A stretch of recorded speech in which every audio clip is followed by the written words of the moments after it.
Hello and welcome to the Noizze podcast, sponsored by Stereo Brain Records and brought to you on the Noizze Podcast Network. Isn't that quite the mouthful? I am sat here with my brand new friend, new Noizze himself, Chris. Chris, how are you? I'm really good, thanks. I'm absolutely buzzing to be here. Great podcast, and I'm just thrilled to be part of the Noizze Network. It's good to have you. You're brand new to Noizze, and you've made quite the dent. I promised I wouldn't say it on here, but we all know what I'm referring to. We do. It might rhyme with bugger tune, but who are we to say, right? You've got to make an impression. That's all I'm going to say. Chris, and you've got to say what you feel. You did that. Let me just rest assured you managed to make an impression. We're not here to talk about that, though. That's fine. We've got, I hope, thank God, better things to talk about than that, please. But we're going to be, Chris has jumped on with me today to talk about probably one of the last reviews of the year, actually, before we get into that. Everyone raving about their albums of the year, everyone reflecting on what the year's been like, and then inevitably everyone looking forward and saying, what have we got coming up next year? Which is kind of the natural progression. It's also the respite that podcasters and reviewers need at that point, because you've spent the whole year being so relentless. You almost need an entire month or 6 weeks off. It's kind of like the summer holidays for reviewers. You can check out our other regular contributions. We are now doing a regular new Noizze podcast. We have that linked to our Essentials playlist. And we have a new Noizze feature that's based off that both Chris and myself contribute towards, as do the other writers of Noizze. It's really cool. It's a massive collaborative effort. We usually post the Spotify link and the link to the new Noizze written articles in the bio, so be sure to check them out. Noizze you can follow anywhere. We're on Instagram, we're on Spotify, we're on YouTube, we're on podcast streaming platforms, we're on Facebook. We're everywhere that you can find us at Noizze UK and the Noizze Podcast Network. And where you will be finding this is on Instagram and Twitter. And I think that's covered all of the house stuff. I think it has. I think you've hit all the notes there. Yeah, well, there's always something in post that I look at and go, wow, fuck, I missed that thing. Never mind. Anyway, we are here to talk about Tallah. That's like, I do this a lot where I like say it out loud and then I'm like, is that right? But that's how I've been saying it in my head. It can't be anything else. I'm sure people will correct us if we're wrong. Let's double down on it. And, if you want to shout us out, then fine, do so. The band on Friday are going to be releasing their brand new album, Generation of Danger. It is probably fits in the category of, new alternative, new metal, extreme alternative. It's kind of a bit of a mixed bag. It's off the back of their first album, which they released a couple of years back, which was just as insane, but probably fair to say that they've dialed it up somewhat.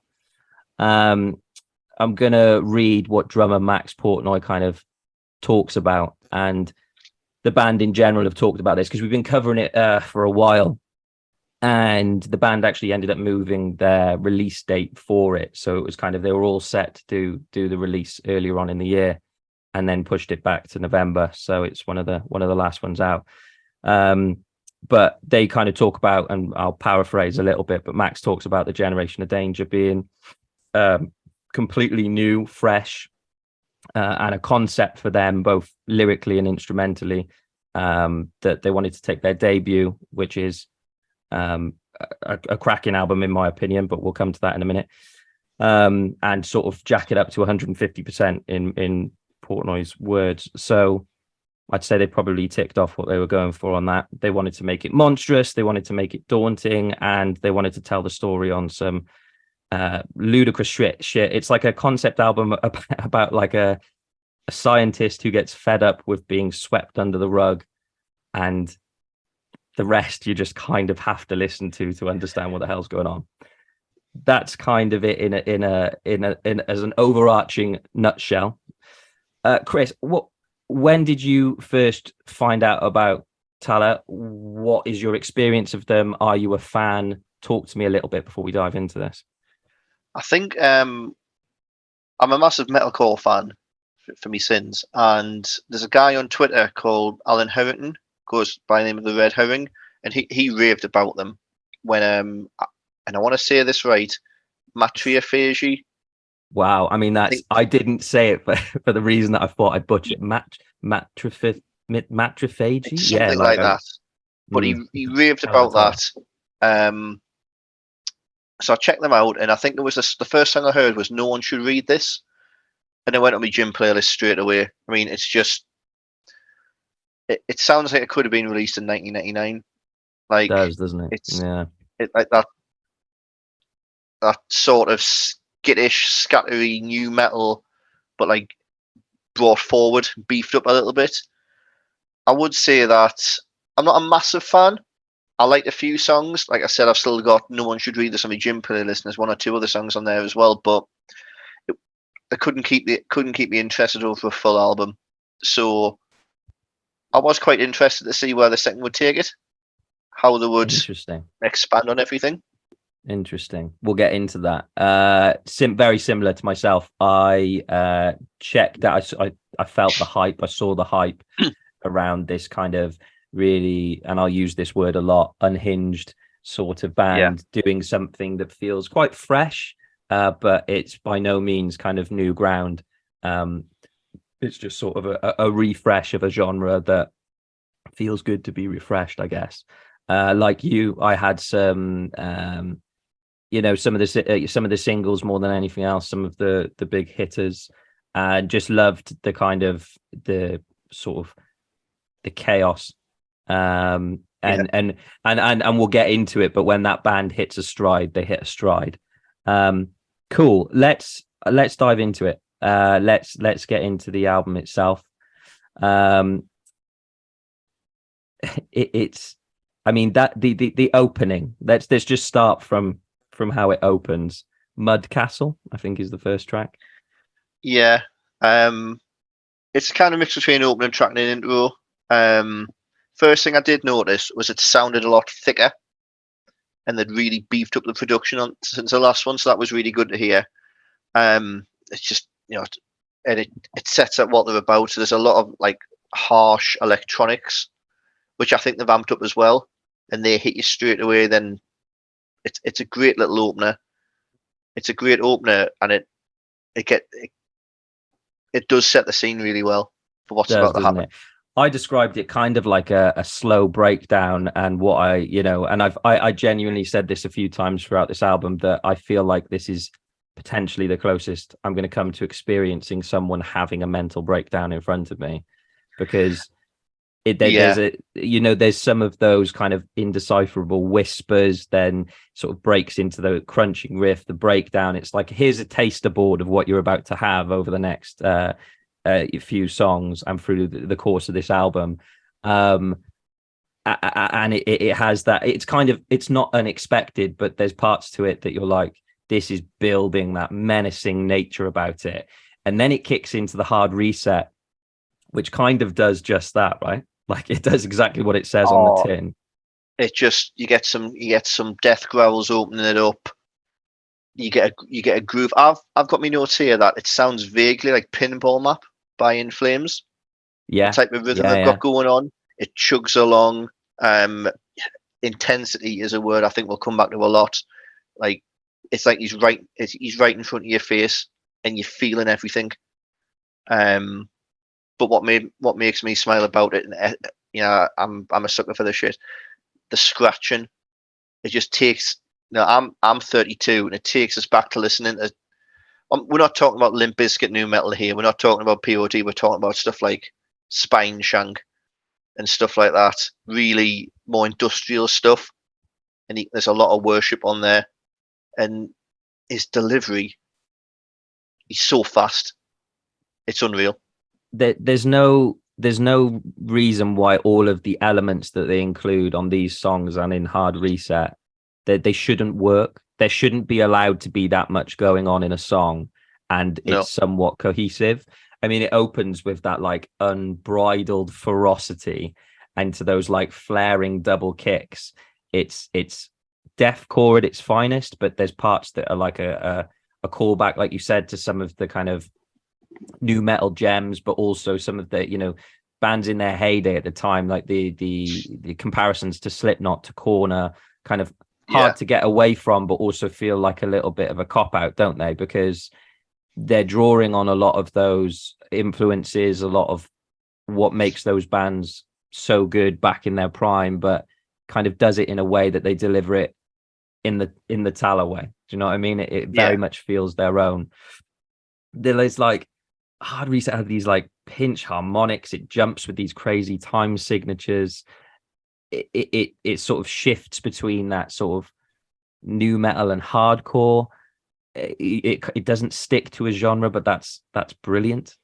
it is. It really sets the tone between what you get, that Mudcastle being more of the opener, and here's your starter. This is kind of like a right now you don't know what you're strapped in for Yeah, in this album at all. A good point to mention as well, the transitions. Now, as a Linkin Park fan through and through, and particular fan of Hybrid Theory and Meteora, if you've listened to that album any number of times, you'll hear that those songs flow into one another in a way that albums don't often manage to do. The transitions on this are brilliant. yeah, they really are. Song to song, it's such a whole piece, isn't it? They're not just set on making like blasts of noise. It's a piece. And I'm going to pull my hands up and say I don't really get the whole concept listening to it, but the way it flows, you can tell musically more than you can lyrically, I think. I mean, it's fair to say, like, I've listened to this in its entirety probably 3 times for ready for this podcast. In 6 months' time, I won't have heard the concept. I will still Yeah, be finding parts of this, and that's as much of a compliment as anything else, because this album and these songs will be like discovery time and time and time again. You'll notice that small inflection or those small things. You hear it in your headphones or you hear it on your car speakers, and it'll sound different. You'll hear the different parts of it. But it's got layers, I think, is what we'd say in a nutshell. It goes straight yeah. into Stomping Grounds. I mean, it comes in with that like half-time hardcore sort of beat down. Man, that hits so hard. I've It I've looks got in so my notes. There's this because I'd only listened to only single I'd heard before this. I'd heard the newest one, Double Dicker, and I've got my notes that Stomping Ground. It will pop off live. it would be a It yeah. was so much fun live. Like it's got one of the best choruses on the record as well. I think they've got a really good grasp of that. We're not talking clean sung metalcore choruses here. We're talking new metal forcing the melody out of something, and it just sounds great. And the breakdown at the end, Matt, the breakdown at the end is Fuck that, but with the pig it will squeal. fuck shit up live. Like, just when you thought vocally he couldn't get any more diverse, right? And I don't have the vocalist's name to hand, but holy shit. Like, It's Justin Bonnet, and I want to shout him out because my biggest note is sixth. He sounds like he could be in sixth, and that's the biggest compliment I can give a vocalist like this. If you put him in sixth, I'd be happy. I'd be happy with that. He'd fit right in. I mean, you're right, but I also think there's that diversity there for like there's parts of this song where he kind of rivals parts of what Will Ramos does, or early Ollie Yeah, Sykes. That he has that range to hit deathcore growls and pig squeals, but also then to find some melody. It's I was blown away by this point. I think next on the album we drop into 3 songs that have already been released, so we'll kind of just sort of go over them a little bit. But I mean, The Impressionist, it was, I think, one of the first singles that came out. And what a brilliant, I think it's a perfect single for yeah, this album. It felt more, like they had kind of compiled something to say this is what you're going to get in a slightly, I mean ever so slightly more accessible way. It feels unfair to say dialed down the crazy, so they've mildly put a chorus in there is what I'm trying to say. Even mildly dialing it down though, it's still more intense and crazy than 90% of bands out there today. That's mental. There's a line in Impressionist which I love, was, "If I'm so cruel, invite your God to strike me down." I thought That is a that's fucking fucking cool. line, isn't it? Yeah, But yeah. I want to shout out the drummer as well. Oh He's man. a machine. He's an absolute machine. How? I How? don't know. I Like, genuinely in my notes have written just there's just notes in there that just how yeah, did they just do that? Was that just so like trying to decipher it now to go through is just ramblings from me. I think the album affected me more than I probably care to let on. I mean, that leads straight into Shaken as well. Not is that what it's, yeah, it's Shaken, shaken, not stirred. not Yeah, stirred. There's a like by this point, I don't feel like because every song shares that same level of insanity, that same level of menace, but you've heard so many different things by this point in the album, and then you get into Shaken, and it's got like a real stomp and yeah, clanginess to it. It feels really raw.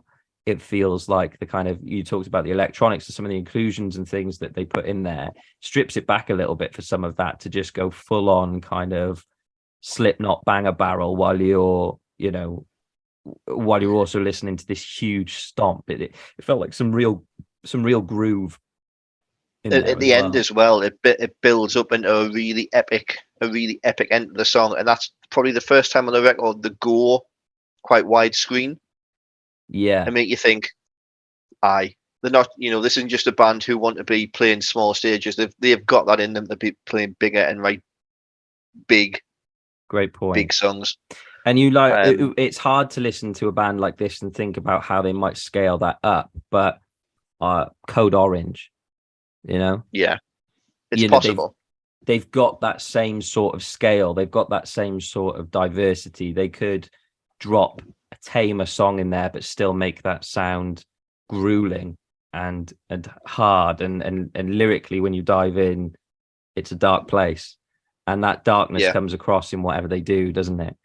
That goes straight into for the recognition. Um, I've got the it. Didn't do much for me for the recognition. It just felt like it was at most, the vocal delivery in it is great, but That's what I was going to comment on. bit of the same. It's the first. It's a great point. It's the first song on the album where I thought, okay, this sounds a little bit like Shaken Not Stirred. Yeah, It's got elements of that in there. It doesn't feel like it's sort of stepped away from that at all. The opening of it though, I felt like he went animalistic on the vocal delivery on that, yeah, and I had to like play that back and think, what like that was mental what I just listened to. And then you're right, it kind of it not tames out at all, but it's very much the same, isn't it? yeah. The shock factor's gone. Yeah, yeah. Um, you're still impressed, but you know, it's not like I mean, it's a it's lot not on the like it's ears. not like hearing it something for the first time. Yeah, yeah, Um, yeah, I think Of Nothing goes. It's the first part. You get a bit something different. yeah, You get the creepy. Like I had it in headphones, and it really. This is a headphone album yeah, for the little massively. inflections, for the little like you said, the whispers. Really creepy spoken word part. Again, I'm going to go back to Sixth and their spoken word type tracks. Very obtuse lyrics. I mean, we'll probably come on to some of the lyrics and the content, but it's really creepy, and it's got a I, real atmosphere about yeah, it. yeah. I feel like it was a highlight for me. It really captured the essence of the band. I found it at parts genuinely disturbing. Like that Yeah, opening was genuinely disturbing. To then the way it then builds slowly and you know, it's sort of there's like sliding riffs, slivering riffs that then kick in, and then those double kicks that come back in, and you kind of my anticipation at that point was at an all-time high. And then what I think is Yeah. brilliant, because they do this a couple of times following this as well, is they deliver on the anticipation. There'd be nothing worse than having a 2-minute build up for it to just sort of fall flat. You know, Yeah. when they get to that point and they build it right up, they do deliver on it, which is always it is always a bonus, because there's nothing worse than that, is there? No. We then go into Dick Is Done. It's already released, but fucking hell, what a track. Yeah, it's like I said, I think this is one of the first ones I heard off this, and it's absolutely mental. I put it on a few times. He's talking about being a frog, and that I was just like thinking, going, yeah, all right, okay. It's absolutely fantastic, and the fact the lyrics are so. I mean, I'm sure they're fitting the concept, but the lyrics are so batshit. Mm. It makes it even better. It does. Does not need to. It does not need to be over 5 minutes long. There is it does move into quite a there's a couple of songs towards this back end of the album, isn't there, that sort of Yeah, really stretch that out. I mean, the opening, the groove and the kind of the richness that hits initially is absolutely brilliant. I liked that there was less changes in pace. It really made for that, though there was subtle shifts in this song that took it away from that choppiness, those time changes, and it was more like a wall of sound.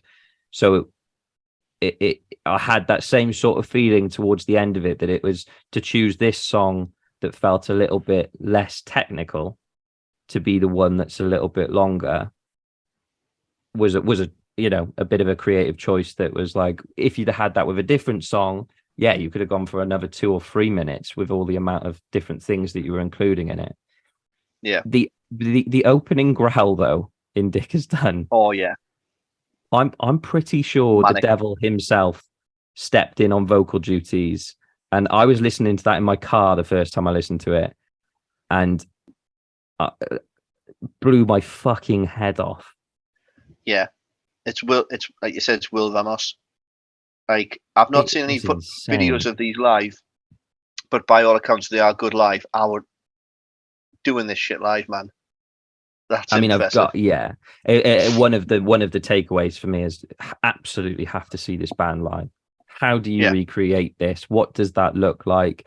Am I going to be scared for my life? You know, what are those pits going to look like? What do the people that listen to Tallah look like if that's yeah. what we're getting on the stage? It's I mean, fucking mental. you go into Telescope and there's a bit of robot voice at the beginning, but then it fucking goes. Oh man. It just goes. So And this was the first song on the album I listened to as well, and oh, me notes literally say a fuck shit up song, a fuck shit up massively. song. Like what can you say? Again, this is one of those ones. If they played this and Stomping Grounds one after the other, you're done. You're Heads done will for the roll. night. Yeah, Heads will roll. I really enjoyed, and this made me appreciate the concept of the album a little bit, because hearing that on its own, I did it for New Noise whenever it came back quite a few months ago now, and then not listening to it again for a couple of months, but listening to it in the context of the album, they really nail some of those transitions here. That oh yeah, it in hindsight, it paved the way for that menace, for that insanity, for that untapped kind of ability that they have to just write a song like this, and then it sort of stops and there's that closing minute that's just really fucking creepy, and then that leads into Wendred. yeah. Creepy as fuck. Brilliant, Massively. slow. There's a quite a folky. I, I'm trying to think the word, like a very backward folky type of acoustic part that goes in. Yep, Then didn't you get expect that. then you get a different style of the rapping.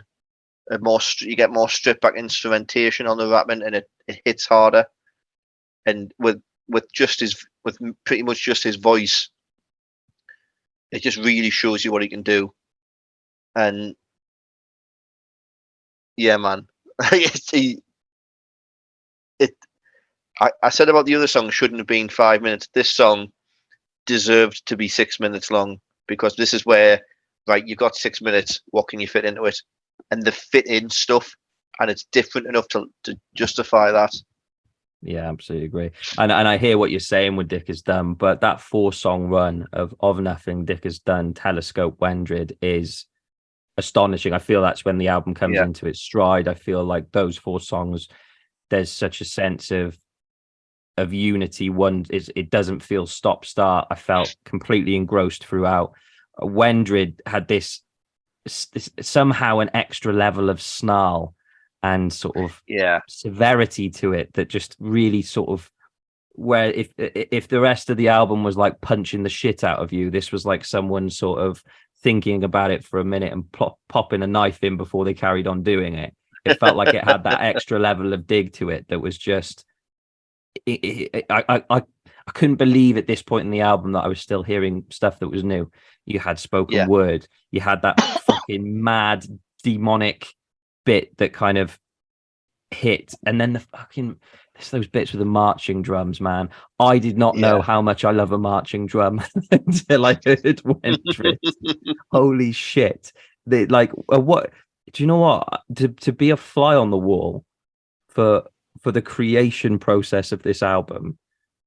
What does that even look like?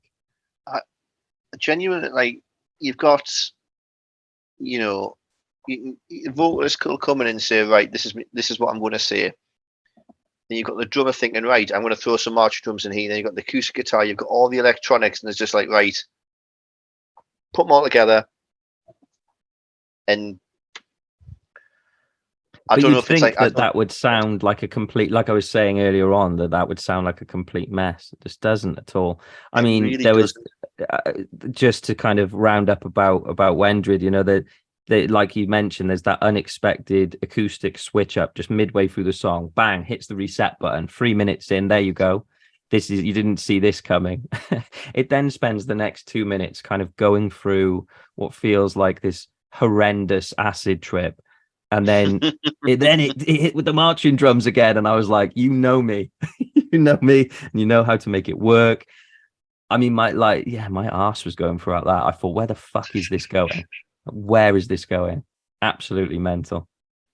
It sounds like it fall off the rails at any second. It doesn't. It doesn't. They somehow keep it going. I That think momentum's insane. any track would suffer coming after it. And head first, like I said, it's a bit more like shaken not stirred. There's a line which I had to rewind it 2 or 3 times because I was like, no, he's not said that. He's not said that. What a night to be a pigeon. See, I haven't done this much of a dive into the lyrics. I think No, I because need to. I thought he said what a night to be a prick, and I was like, okay. Then I went back and I had to check it, and I was like, okay, right. What a night to be a pigeon. Great. Yep. That'll take some unpicking, man. Absolutely. Yeah.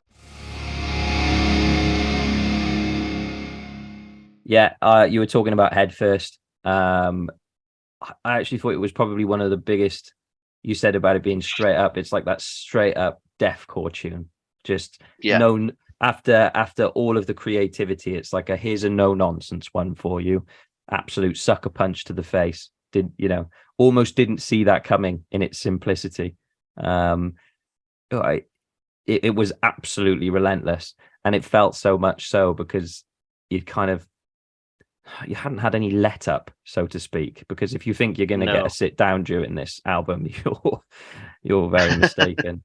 But there was, you know, it had kind of experimented a little bit, and then bang, it was straight back into that, and then that kicks into Thistle. I mean, talk to me about it. What's your thoughts on Thistle?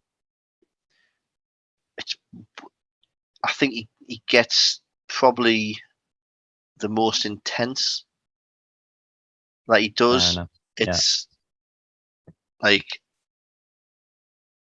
full volume headphones. It's really, I keep saying intense. I can't think of anything else. It's you have to hear it to realize how much it it's unnerving. It's His brilliant style and word. yeah, it's unnerving. And you're sitting there like I was just sitting down listening to this, but if you say you're listening in your car, you just be like, Jesus Christ, foot down, yes, let's go. I think it's the second last song on the album, and this is really like, okay, you think we're done? We're not done. The two lines that I wrote on it were, what even is genre at this point? Yeah, And then just kind of the last thing I expected at this point in the album was to still feel surprised. yeah. And that, I can't give it a higher compliment than that. It plays around with pinch harmonics, and then the fucking guitar solo, like, That came out of nowhere, and that was one of those moments where you're like, where again, it's like, I can't. Part of me thinking, I can't believe it's the first time we've got a proper one of these, but then it's like, but it fits so well. doesn't It sound fits out of so place. well. And it's not a metal guitar solo, it is like a proper rock and roll guitar solo. It's with all the squealing and that kind of that real rage, and then it kicks back in. I just was sat in complete disbelief. And you're absolutely right, still completely unnerved. Everything was shot, and I was like, I just can't believe I'm sat here still trying to work out what's going on. There's no point. You figure that out pretty quickly. Yeah, pretty I quickly. mean, I can't think of many. I can't think of many albums where like I said, at the second last song, you're still being hit with new stuff, but at the same time, you're still sitting there going, "Oh, right," and you're still able to get blown away Yeah, I because know. Yeah, I feel like I we've said had the privilege of listening to this album early. I don't feel like we've got much of a head start. I really no. don't. I You I said you think listened to it 3 times. I've listened to it twice. It's an album made for going back to. yeah, yeah, absolutely is. I love that it can do that. How long the final track?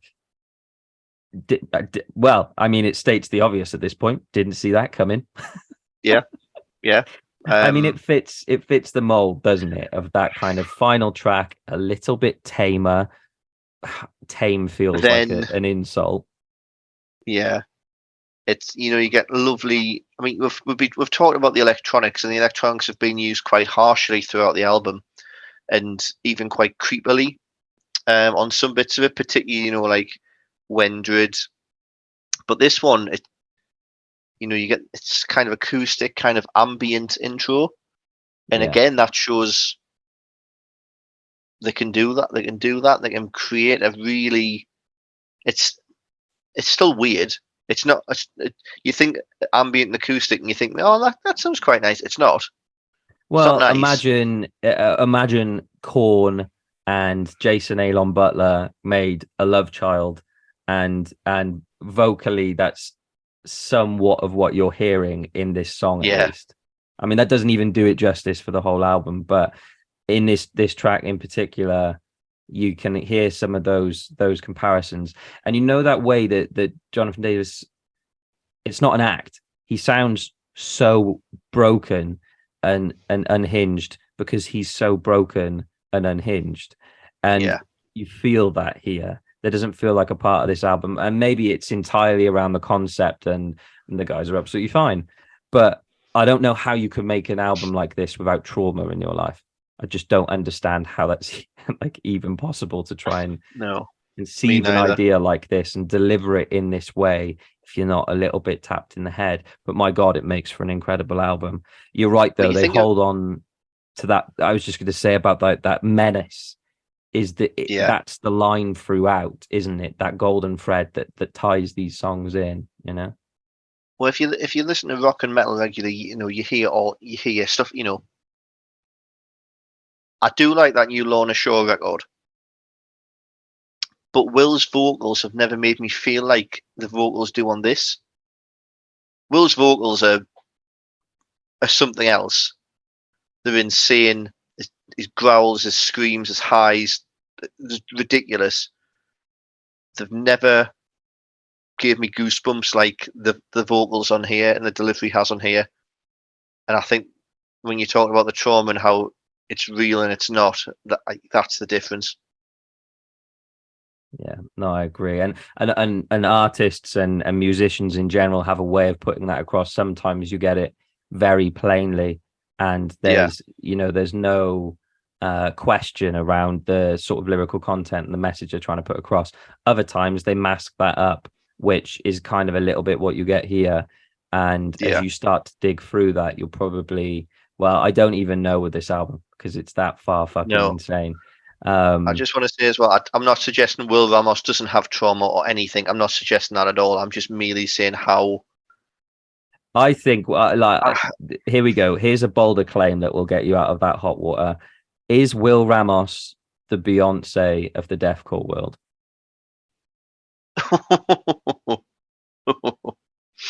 Because we expect such insane things from him vocally, it gets to a point where it's like that is utter perfection. Yes, I do get what you're saying. Like when you hear, no, I do get that. You hear To the Hellfire. Yeah. To the Hellfire blows your mind, and it's still impressive on the album, but it's not like the first time.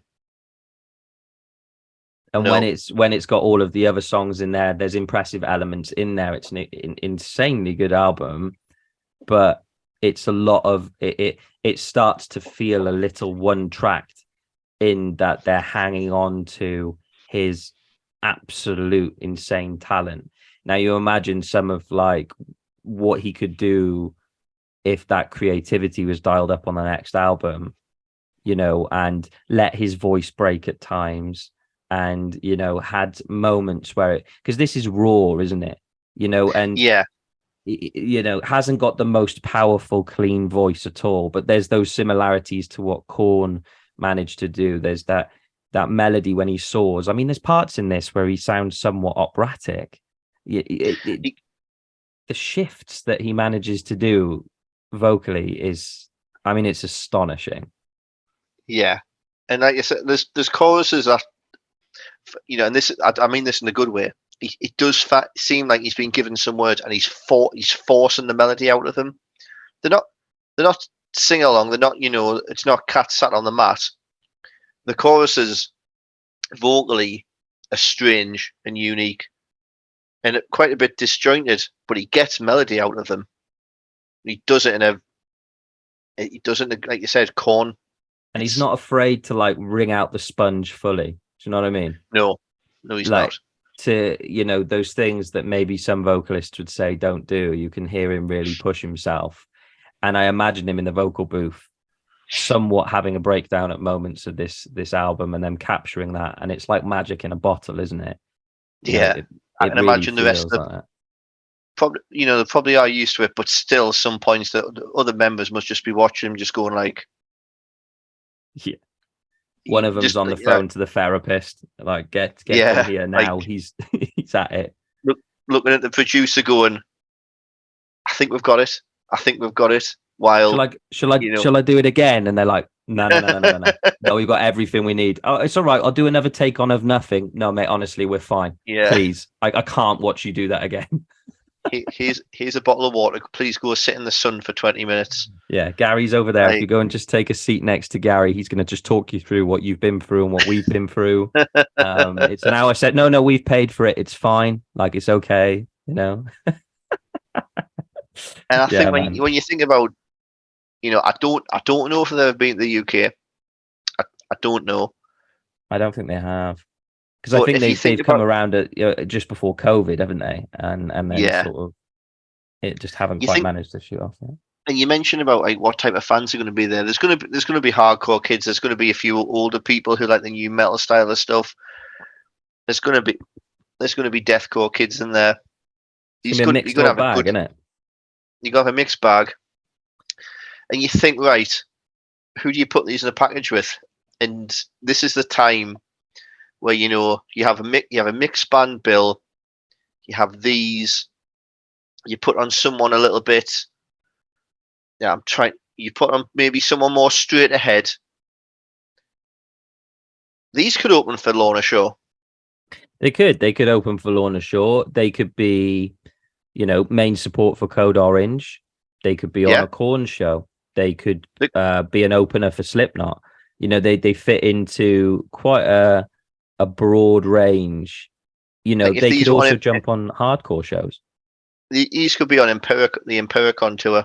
They wouldn't be out massively. of place. Like, Opening for Knocked just Loose. yeah, throw Do you know them what I in mean? there It's, yeah, and just throw them in there. And if people don't know what they're about beforehand, they fucking will afterwards. and you drop them in a you know what you can get elitists in some scenes, whether that be black metal, death metal. I think they fit both those bills as well. Yeah, You see these guys opening for Cradle of Filth. Well, it doesn't feel out of place, does it? I think they are one of those bands where they'll come over here once. They'll they'll come over here. They'll be opening for someone. Hell, if Limp Bizkit come back, I probably won't, but throw them on there. They'll open for someone, and by the next time they come back, they'll have their own tour. I Has think to be. they'll smash it live. Has to be. They'll absolutely smash it live. I Do what you should completely do as agree. well for that. Show get some drum cams on them live, Oh, man. I want to see that. I want to see him work. I want to see, like, my personal favorite drum of all time. Drums of all time, Lamb of God, but also Darkest Hour. Because in Darkest Hour, he does not stop. He just goes, and I'm not talented musically at all, but when you hear I heard Darkest Hour for the first time, I was like, I want to play drums. I can't keep time for shit, but I want to play drums.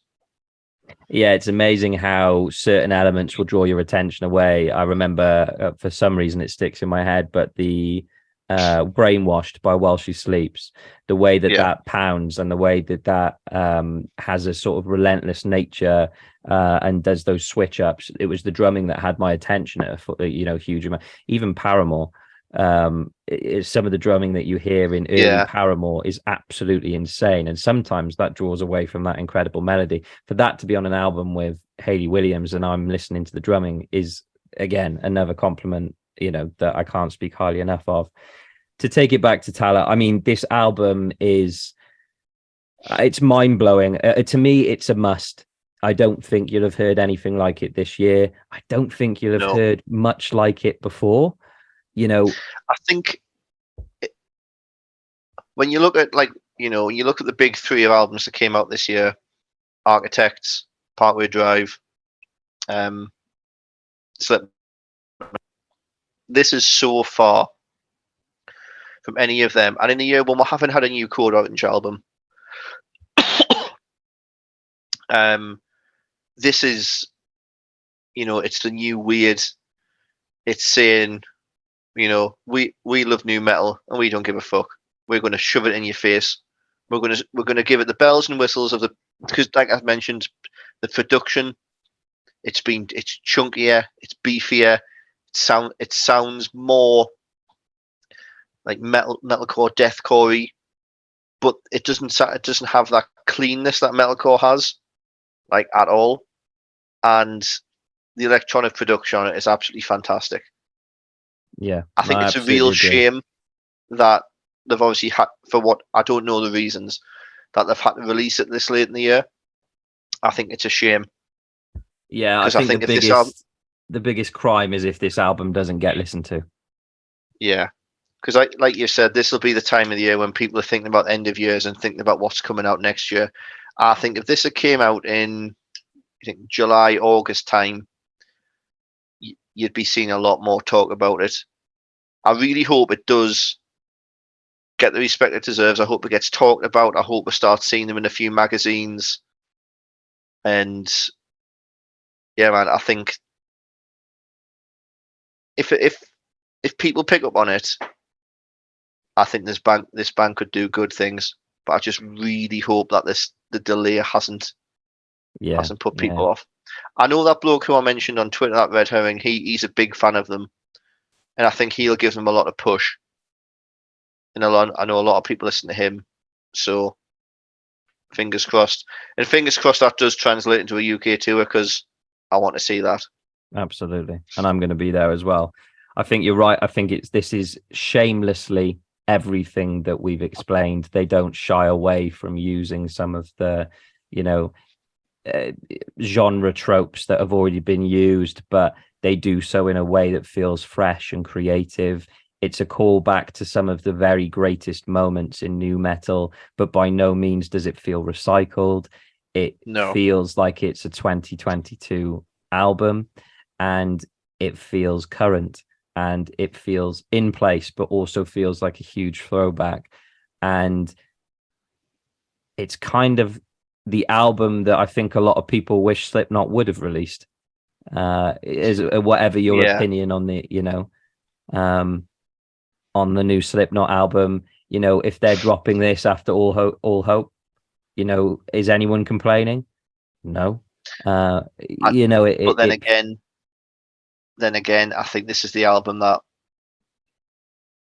you look back at Iowa, and what obviously everyone knows what they got put through making Iowa. If you try and force it, it won't come. This isn't forced. No, not at all. Not at all. I think this is going to be the album. Like I said, if it gets enough press, we're going to see a lot more bands in the next few years sounding like this. I hope so. And I hope that they manage to do even a shade of the job that Tallah have done on this album. The Generation of Danger is out on Friday. Go and listen to it. Sit down with it. Listen to it properly. And also mosh out, because it's a brilliant album. And I mean, we've sat here for quite a while and picked holes in it, but it's an incredible creative achievement for the band. Absolutely. I think as well that they've shown stuff that they'll probably go into on future releases. Like more epic parts of the song. Maybe I don't know how, but dial up some of the creepier elements. Maybe one or two slower songs, but still with that level of intensity. I think there's a lot of ways that can go from here. It's about that scope, isn't it? Yeah, I think, and that's really exciting. I think if they manage to do something similar on album 3, there's no stopping them. But who knows? We are but opinionated podcasters. Chris, this has been an absolute pleasure, mate. It's been a pleasure. A great album for your first time on. I was about to say, what a debut! So much to talk about, so much to, me last time listening to it was about 2 hours ago. Just still so much to digest. Are you still recovering? Because I'm recovering from Monday. Yeah, I'll be going back to it. Probably, I wouldn't say it's a shoe-in for the. I wouldn't say it's a shoe-in for the albums of the year, but you know what? A few more listens that could creep up there. It definitely could. I'm gonna have to. It's gonna be in my top 10 without a shadow of a doubt. Without a shadow of a doubt. I think I've just had a few that have sat with me really, really well. A few more listens, I think it'll definitely have a good chance of getting in there.